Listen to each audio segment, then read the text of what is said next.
Welcome back to DT Daily. I'm Casey Montoya. On the agenda today, new rumors surround the iPad 3, Mattel builds hoverboards, Google's Motorola purchase is approved, and the Xbox 720 gets its own touchscreen controllers. The next iPad is coming and the rumor mill is starting to spin. The Wall Street Journal reports a smaller version of the iPad is being tested by Apple. The new tablet has an 8-inch screen, which is smaller than the 9.7-inch screen on the standard iPad, but no release window is known. The Journal also asserts that one model of the iPad 3 will have 4G LTE connectivity on Verizon and AT&T.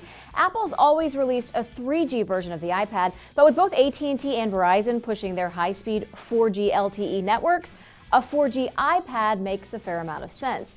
An exact release date for the iPad 3 is not yet known, but the latest rumors suggest Apple will reveal its next tablet or tablets on March 7th. Mattel is preparing to capitalize on the recent nostalgia around Back to the Future trilogy. Much like Nike, which recently made some limited edition Back to the Future shoes, Mattel plans to create a replica of the pink hoverboard used by Marty McFly in the second film. The board will make whooshing hover sounds, but unfortunately will merely glide over most surfaces. To get a real hoverboard, you'll still need a time machine. After months of investigating, both the U.S. Department of Justice and the European Union have approved Google's plan to purchase Motorola Mobility for $12.5 billion. Once it gains approval from China, Israel, and Taiwan, the search giant will officially own Motorola.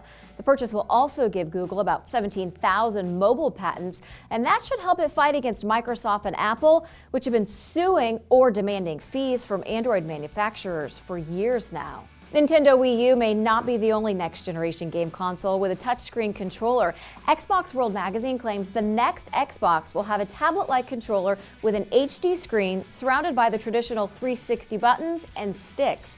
The new controller will work in conjunction with an enhanced Kinect camera, and that will be precise enough to track 4 players at once and detect finger movements. These rumors make sense as both Microsoft and Sony scrambled to mimic the Wii's motion functionality after it launched. The rumored features also come with an expensive rumored price tag of about 400 British pounds or $630. That does it for today. As always, thanks for watching DT Daily. Make sure to take a look at our review of Sony's new PlayStation Vita. That's live on the site right now. And check back on Digital Trends later today for an in-depth look at some high-tech security that will guard New York's new World Trade Center.